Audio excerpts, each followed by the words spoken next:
คนหนึ่งจะมีชีวิตเพื่อใครลมหายใจจะมีไว้เพื่ออะไรถามตัวเอง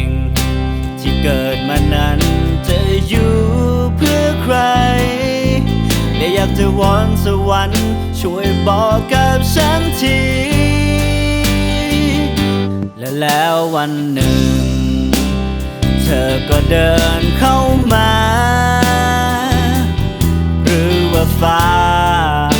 จะส่งเธอมาคู่กันแต่ไม่เป็นดังที่ฉันได้คาดหวังเอาไว้เพราะตอนสุดท้ายแล้วเธอก็เดินจากฉันไปเธอคือดวงดาวที่ไม่มีแสงสว่างเธอจึงมองข้ามคนธรรมดาอย่างฉันหวังว่าสักวันเมื่อหันมาเธอคงได้รู้ความจริงว่าคนที่รักเธอหมดหัวใจสุดท้ายต้องตายก็ไม่เสียใจคือฉันคนนี้ก็ไม่เป็นไรเมื่อเธอไม่สนใจรู้ตัวเองว่าเป็นคนที่ไม่ดีหมดทางชีวิตจะมีให้เธอแค่เพียงผู้เดียวจะเป็นจะตายยังไงก็จะไม่เสียดายเธอคือดวงดาวที่ไม่มีแสงสว่างเธอจึงมองข้ามคนธรรมดาอย่างฉันหวังว่าสักวันเมื่อหันมาเธอคงได้รู้ความจริงว่าคนที่รักเธอหมดหัวใจ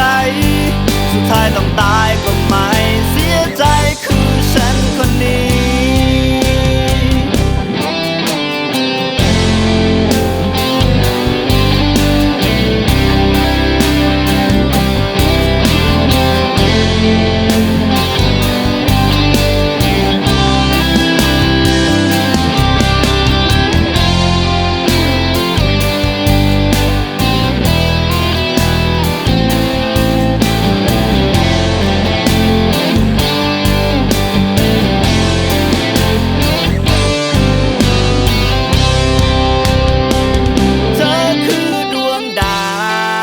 ที่ไม่มีแสงสว่า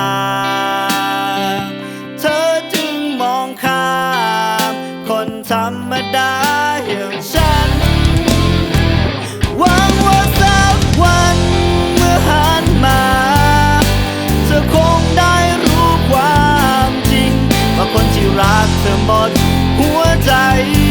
สุดท้ายต้องตายก็ไม่เสียใจคือฉันคนนี้